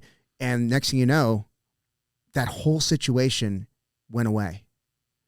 It wasn't overnight, but it all went away just because I was telling myself, the right people are going to walk through the door, right? The person I'm looking for is going to come into my life because it has no choice. It's going to happen, right? Because the change is happening whether I like it or not. That I'm going to the next vine, right? Yeah. And it's through. It felt like I'm jumping to the next vine in the dark. Yep. And then I grab it, and dude, I'm telling you, yeah, magic happens, bro. Yeah. I'm telling you, I've never been happier. Yeah. I've never been happier over that loss. You know, and I'm not going to say those. You know, some of those were friends, and it sucks, right?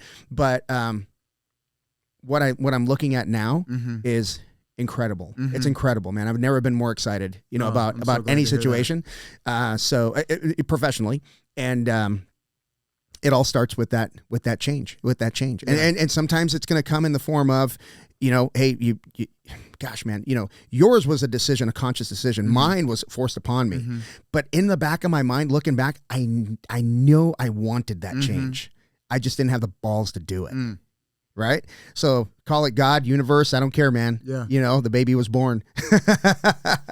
So it was so cool, dude. It's so amazing. Cool. Yeah, man. So let's talk about your next book. Yeah. I'm stoked. It looks gigantic, by the way. It's pretty gigantic. Yeah. Okay. So, do you mind me saying? No. Okay. Let's talk about it. Okay. So you're working on a project. You're almost done with a project, right? You want to say who? Yeah. Yeah. So, I'm going to let you do it because you'll do it. So Chris Howder and I are working on a book. Yeah. About Chris and his life and his jiu-jitsu and his jiu-jitsu journey and his jiu-jitsu philosophy and his philosophy in general and all of the various ever expanding threads of his interest and learning and all those things. He was talking to me about fifth dimensions, bro. Sure. Yep. Yeah. Which one's the fifth one? I don't know. But he was so the writing process. Yeah. So let's go way back. Yeah. So what's your connection with Richard? How did you guys connect originally? With Richard? Yeah. So Richard and I connected because I'm sorry, no, Chris. Chris. Sorry, okay. Chris. Yeah. So Chris was a guy that I became aware of, as many people did, when that Roll Jiu-Jitsu in Southern 100%. California documentary came out. 100%. Yeah, me too. I think I'd heard the name, heard about the Dirty Dozen, and then we watched that and we're like, oh my God, this is the coolest guy ever. Yeah. And like, look at where he trains, and oh my God. Yeah. And so started becoming aware of, there were different things that came out. That there's a video about him talking about his graphic novel that he's working on, and me and my one training partner would talk about it. He's like, dude, that's a guy I want to meet. That's, he's on my short list of people I want to meet. And then we went to that seminar in Albany where I met Rickson, that seminar 85 he put together, and Howder was there. And so we met him, and my training partner Jason, he was like, dude, you got to come to Cleveland. Like, how do we make this happen? He's like, okay, let's do that. So he came to Cleveland. Actually, he came to Cleveland in, so that seminar was in September. First weekend of November, I went to Halifax and stalked Rickson. Second to last weekend of November, Howder came to Cleveland. Wow. First weekend of December, we went back out to LA. Wow. So Howder came to Cleveland, taught at our school. It was great, hit it off, whatever, go out to dinner, all those things. And he's just, largely like we're talking about Rickson, because he's training with Rickson. He's telling me about training with Rickson back in the day. He's talking about training with Rickson now and what he's getting from it and all the things that they talk about. And so and he's, obviously broad ranging interests. We share a lot of interests, art and music and all those things. So we just developed this fast friendship, and so then he flew back to LA. 2 weeks later, we were out in LA. We went to the combat base garage. We rolled with Howder in the garage, and we just basically kept in touch. He came out to Cleveland again, and we would. He and I exchanged some art. He sent me one of his prints. I sent him a thing I made. So cool. Yeah. So we ended up having this relationship that was on, different levels other than just jiu-jitsu, which, a lot of people do with Howder because he's got so many different interests. Yeah. And so as I kept coming out to California to train with Rickson, and stalk, as you would say, I every time I was there, I'd see Howder, I'd train with him, I'd take his classes, I'd run around with him, and we just became friends. And then, I did Richard's book, and then I was helping Drysdale with his, and yep. we went back and forth because Howder's in that book, and I, sending him like, oh, I just edited your interview and all this, and so all this time, unbeknownst to me, Chris has been thinking, one day I want to write a book about, sort of my philosophy and all these things. And so finally, summer of 2022, right? Yeah. Summer 2022, I was out there. We were going out to house sit for some friends, and he texted me like 2 days before I was going to get there, and he was like, well, how do I go about getting you to help me write my book? I was like, oh, dude, like, I'm on my way. You just did it. Like, I'll see you in 2 days. Yeah. And so, yeah, we got together, and we sort of, we just began what has been a very long conversation, basically, about, at that point, how we were going to approach this, what we want to cover, how we're going to frame it, and how we're going to basically turn the ever-expanding universe of Chris Howder's mind into a self-contained, fits between two covers book. Yeah. Yeah. How many pages?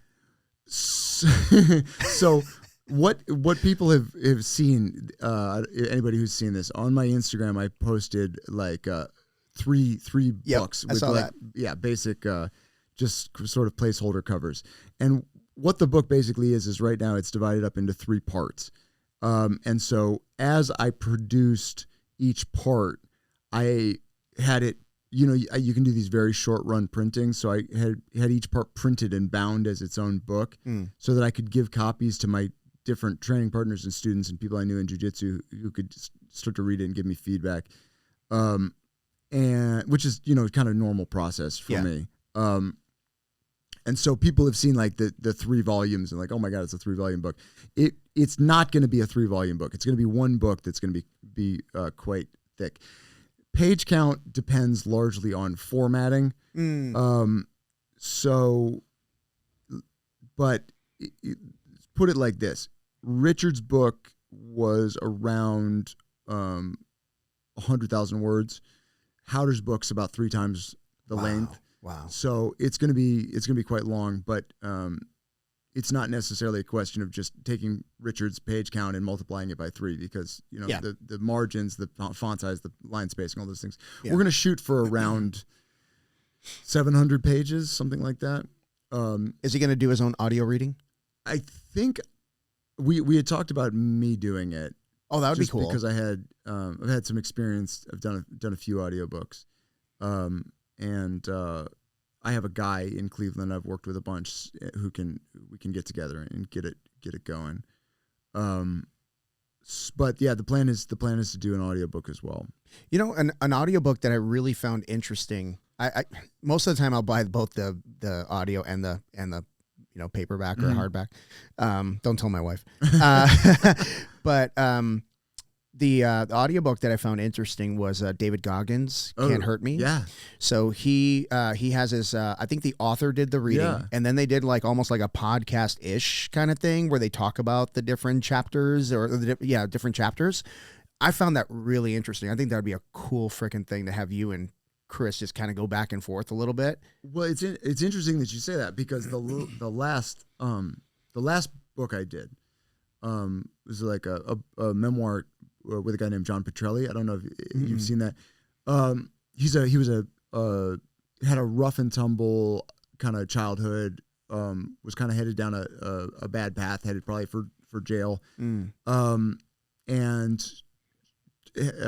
turned his life around, moved out to LA, became a trainer to the stars, and sort of worked with. We talked about this. Yes, yes, we did talk about this. Incredible guy, incredible story, and really I mean, I'm biased, but I really like the book. I have the book. Okay. It's in my office at the Academy. I haven't read it yet, but it's okay, cool. it's on the list. Appreciate it's on the list. support. You got it. But that book, David Goggins' book, was his sort of North Star for what he wanted his book to be. And when we did the audiobook, same thing. I did the reading, and then in between chapters, John would hop in the booth and we'd have a conversation about the chapter we just read. And, nice. And same thing. Like, oh, so, man, that's a crazy experience. What must have been going through your mind? And, tying it together into all these different other facets that didn't necessarily fit within the straight narrative, but that we could get into in just a conversation format. So yeah, it's a really, it's a cool thing that people have sort of integrated the podcast format with the audiobook format. You really get an interesting little window into it's almost like the book. It's almost like you get personal with it. Totally. Yeah. So it's really cool. I'm really curious to hear about, because I mean, your path was tough. I mean, traveling to see your instructor and doing all that, and hey, that's not good enough. Go back and keep working on this. Yeah. I mean, you don't have the instant feedback that most people need in order to even want to achieve a goal, right? Sure. Chris came up in an era where, number one, you had to force people to go to jiu-jitsu, basically, right? and he was in an era where I don't know that he started after, I think he started before there were okay, classes at 6. I'll see you all there. It was mostly private lessons, and then you got a couple guys here and there that you roll with. I don't know that he had scheduled classes with multiple training partners, you know? And that today, dude, you get a small class on a Thursday night, people are like, what the hell's going on? There's only 10 people here. You know what I mean? Right. Back then they would have probably killed for 10 people. Totally. So I'm really curious to see what kept him going in those days. What was his drive? Because I mean, in his own words, he was a mat rat, all the time. Yeah. And he looks like he still is. Yeah. Is he? Oh yeah. That's cool, man. Yeah, it's we had a meeting the other night, and he was late because he was on the mat. Just we had an open mat and couldn't get away from it. He's I love it. Just one more roll. Yeah, of course. That's really cool. And how old is he? He's 58 now. Yeah, you wouldn't know it. Yeah. Wait a minute. What year is it? It's 23 right now. 23. It's 24, I think. 24 right now. Gosh, we're both on. Oh my gosh, Steven, leave that one in. That was oh my god. 24. Yeah, February 24. Yeah. So he was born in 60. Man, this is embarrassing. I'm supposed to know these things. It's in the book. It's in the book. Read the book, damn it. Read the book, damn it. It's on his Wikipedia. Yeah. So tell me about the writing process. What's it like gathering Chris Howder's thoughts and then putting them on paper? It's a unique puzzle to solve. It is, right? So I guess here's one of the things I'm realizing is that writing a memoir is a very specific genre. And a martial arts or self-help genre. We might have talked about this a little bit last time. That genre, the format of that book is very specific, meaning basically you reach a point in life where you feel like you have some wisdom to share. You've kind of entered the era of your life you're going to be in for the rest of your life. You're an elder statesman of the jiu-jitsu community. Rickson, Richard, even Goggins, even though of course Goggins is Goggins' career as his military career came to an end and he kind of became the person we know him as, and that's kind of where he's going to be for a little while. Yeah. You write the book when you're there, when you're reflecting on your life from a position of this is going to sound more negative than I wanted to. You've kind of stopped moving. You're not in the process of climbing the mountain. That's fair. You're now stopped on the mountain, even if you're not at the top, and you're looking back at the path. You're the former CEO that sold a company, and now that's it. Yeah. You don't write the book while you're the CEO when you don't know where the story's going. Right. Yeah. You write the story when you know where the story ends. Yep. And then now you have an ending, so you can write the story. Got it. So the genre is is very specific in that, so that you basically tell, like Richard's book, we have an introduction, we introduce to who you are, and we tell you what we're going to tell you. Then we tell your life, your struggles, you're overcoming your struggles, the lessons you learned along the way, and then you sort of conclude by sort of extrapolating the life lessons and giving people a message to take with them. Yeah. Right. And it's not simple to do, and it's not simple, and it can be very profound. Can't Hurt Me is profound. There's incredible information in that. I think Richard's book, there's a lot of information that people can take away from that. Rickson's book, same. And many, many, many other books in this genre. Mm-hmm. Howder's book,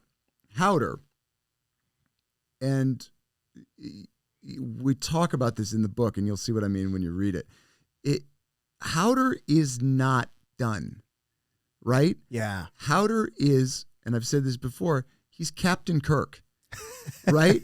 The point is to keep going and exploring worlds. Yeah. So you can write an episodic TV series where the captain is still looking, but a memoir is an odd genre to write for somebody who you still feel like next week he's going to think something a little bit different than what he thought last week, because he's learning and he's exposing himself to new perspectives and he's exposing himself to new ideas. And every time you tell him something that he doesn't necessarily agree with or just hasn't thought about before, he genuinely goes, that's interesting. Let me think about that. And so the point is, he's a moving target. Yeah. So for him, it's almost like the only accurate representation in a written form of Chris Howder would be like a comic book serial that just keeps going. There isn't an end point. Right? Because next week it may be different. A year from now it'll be different. 2 years from now it'll be different.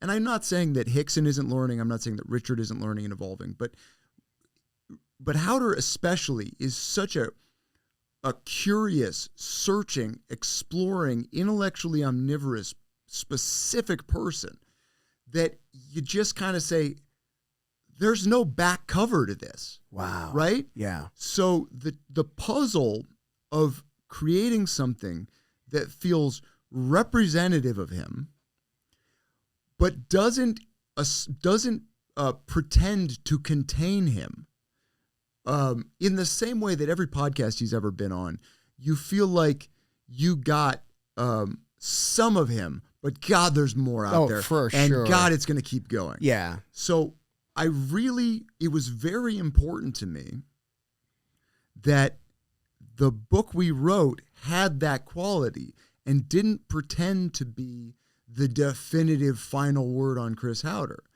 And so that was a really unique challenge to try to figure out how to do. And I think we did it. I think the way we told that story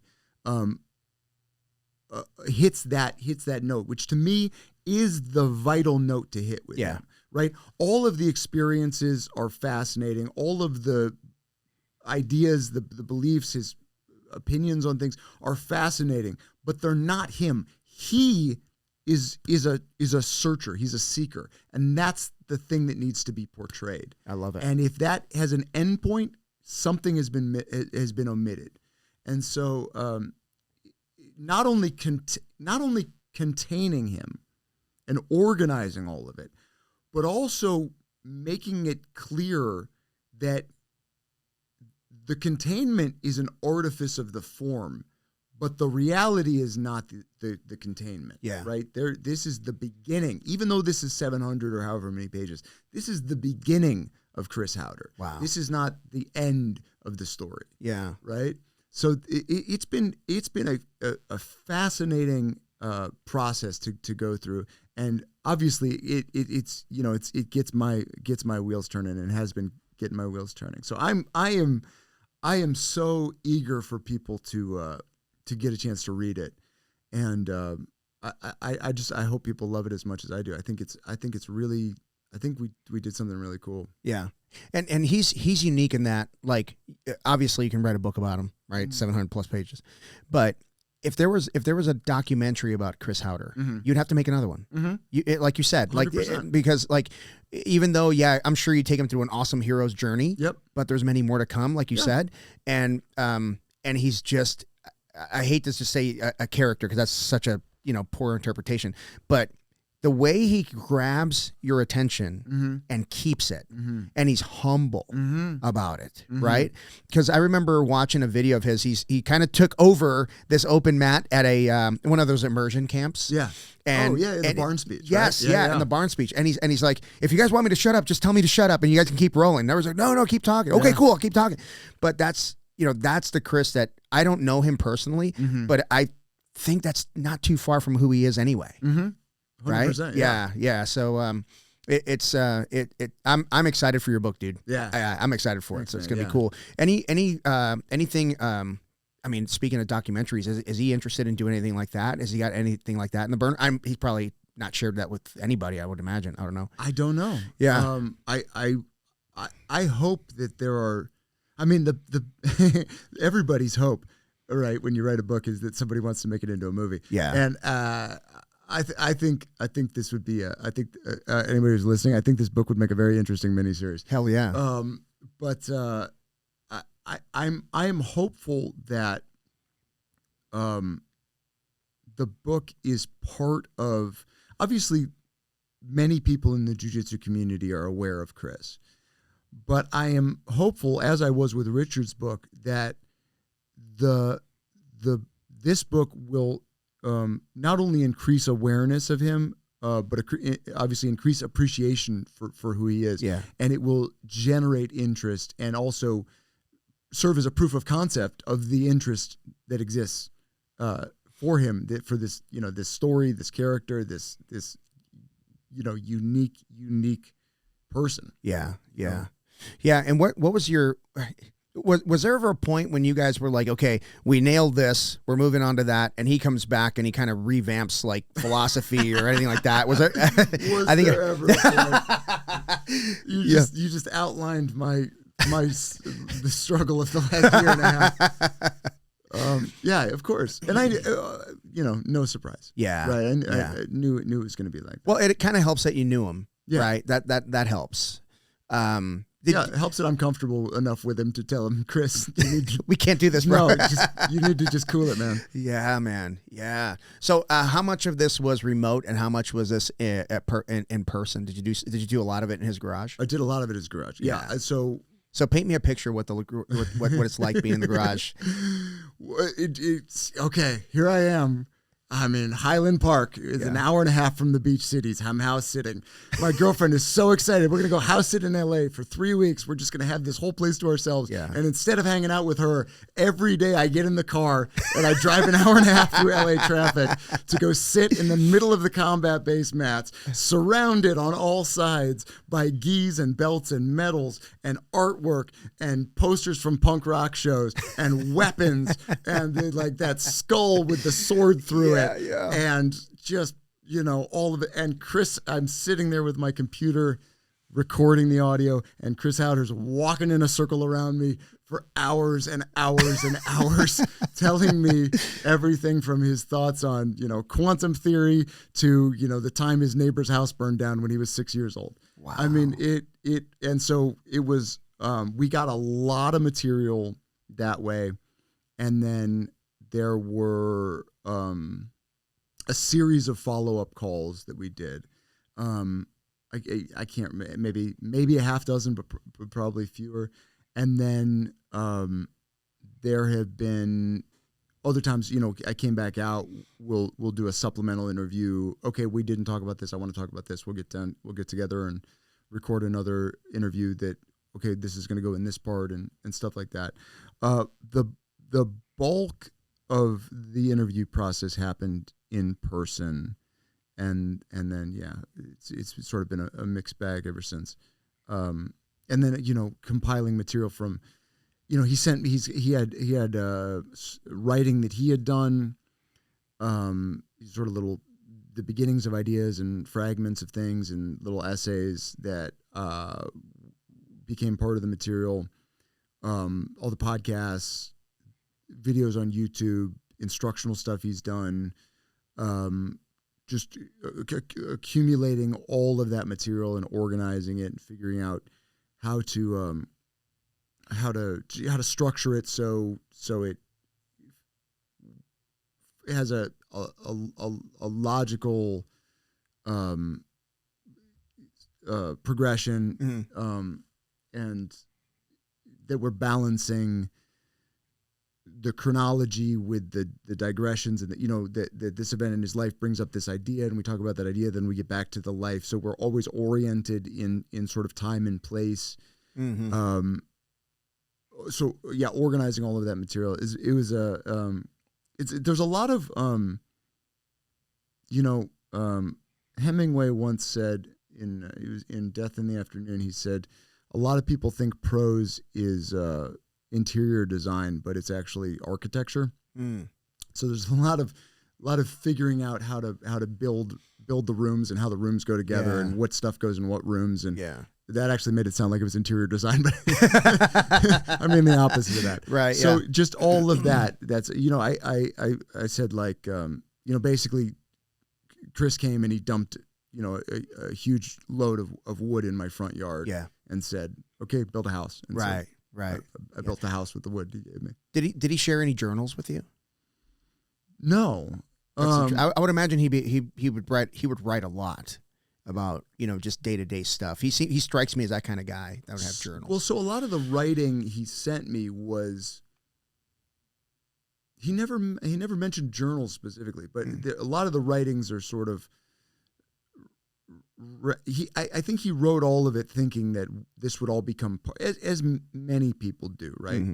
They sort of get an idea, they sit down and they write however many words, and they kind of put it all in one document, and they generally think, okay, this is all part of what's going to become my book one day. Yeah. And so what it ended up being was some of its stream of consciousness talking about the nightmares he had as a kid, some of it's talking about being a traveling jiu-jitsu instructor, some of it's commentary on global politics and stuff, but it's less like journaling. Gotcha. And more like, I think, very self-consciously written with the idea that one day it would be part of this book. Okay. I never asked him if he had journals. I would have thought if he had them, he would have mentioned them. But, shoot. All right. Back to the drawing board. It's going to be 1,200 pages by the time you're done. Right. No, man. It will be 3 volumes, but they'll all be 700 pages long. Yeah, well, listen, man, we've been going a couple hours now. Oh, awesome. And I want to thank you for your time, man. I feel privileged that you want to make the stop and be in the studio, man. I don't take it for granted, man. You're a cool dude. Oh, thanks. Dude, I love coming here. Thank you, man. I man. love chatting with you. Thank you, man. Yeah, the next time, give me a little heads up, because I do coaches training with my guys. Okay. And I'd like to get your perspective on, I'll send you the criteria, what we're working on. Yeah. So every third Sunday we get together, Saturday, depends on, what the schedule looks like. But we get together as a team, the coaching staff, and then we go over curriculum for the next few weeks, right? And we just exchange ideas. So it's a very, like you said, idea exchanging atmosphere. Yeah. And I'd love to have you kind of teach us, your method on our curriculum. Oh man, yeah, that'd be cool. Really interesting. I'd love to do that. Yeah. Yeah. So, and I think my coaches would love it, man. They would just love it. And I try to drive home, like, yes, we're showing these moves, but this is the system and concept behind them. Yeah. Like, really drive this point home. And I think your unique perspective, based on all of the efforts that you put into to learning, would be huge for my team. Well, I'd be happy to do that, man. That sounds really interesting. Yeah. Cool, man. So, tell us, do you have any idea when the book's coming out? We are looking at the summer of this year. Oh, cool. Okay. Right, it's a very tentative date. So if it doesn't come to fruition, you heard it here first. That it's a tentative date. But yeah, we're looking at, hopefully within the next 6 months. Okay. And how are you documenting, just curiosity, how are you documenting your travels? You got to be documenting. What you're doing is pretty unique. You're like a nomad, bro. A little bit. I mean, it only looks like it. You get most of my life I spent sitting at a desk in Ohio. Yeah. Just my Instagram is okay. and social media. I usually post pictures of everywhere I teach and stuff like that. Yeah, I haven't done it yet, but I'm gonna buy one of your kimonos. Black Market. Appreciate it. Yeah, man. Black Market kimono. And that's for anybody who travels a lot and doesn't have a lot of room in their suitcase. It is, I mean, it packs into, it's a little bit larger than, say, like a toiletry case, right? Yeah. Something like that. Yeah, I mean, a medium-sized packing cube, which I think is kind of, people have, it's like 12 by 15 by 3 inches. Yeah.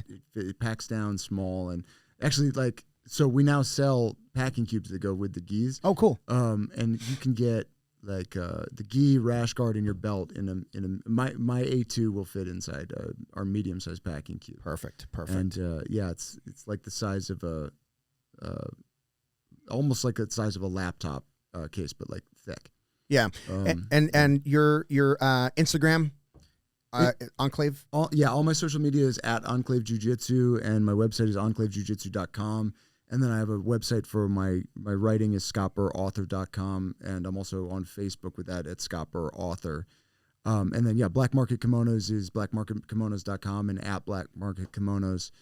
And I'll be keeping, I'll be updating about Chris's book on basically all those platforms. Awesome. As those things come together. Yep. Make sure you guys pick that up. Pick up, Worth Defending, opening the closed guard. Closed guard, yeah. It's another one. And any other projects coming up? I'm currently going back through. I have 2 novels and a short story collection that came out in the past few years, and I'm currently recording one of the audiobooks is out. I'm recording. My sound guy is editing the audio for the second novel right now, and I'm going to record the audiobook of the short story collection here in the next few months. So those will be coming out. Those are all completely non-jiu-jitsu related. They're just fiction. So if you happen to like weird fiction, weird literary fiction, you can check those out. So that's all coming out. And then I can't really talk about it, but I got a couple other potentially interesting, awesome jiu-jitsu related writing projects coming up. Very cool. Well, man, this has been one of my favorite ones so far, man. We talked a lot of jiu-jitsu, which my listeners be happy. Sometimes we talk hunting. They're like, what the hell? You're talking? So they get all pissed off. But thank you so much for stopping in, man. Thank you so much for doing what you do and sharing it with the world. And I got a lot out of this one, brother. Thank you. Dude, thank you. This was great. Awesome. I had a blast. This episode of the BJJ Foxcast is brought to you by BioPro. BioPro is an all-natural alternative to prescription human growth hormone, which aids in recovery, anti-aging, metabolism, libido, immunity, skin health, cognition, sleep, and stress. Just 1 vial per day provides a substantial boost to all of these growth factors. Okay, so that's what they want me to say. Here's what I know as an aging grappler. I've been using BioPro Plus and the nighttime variant, BioPro Plus Cortisleep, for several months, and it feels like I've grown a 3rd lung. My gas tank is noticeably bigger. My recovery is faster, and I'm back on the mats much quicker, not just between training sessions, but between rounds. Now you can get $30 off your first order of BioPro when you use the code FOXCAST at www.bioproteintech.com. That's code FOXCAST for $30 off your first order at www.bioproteintech.com. Thank you, BioPro.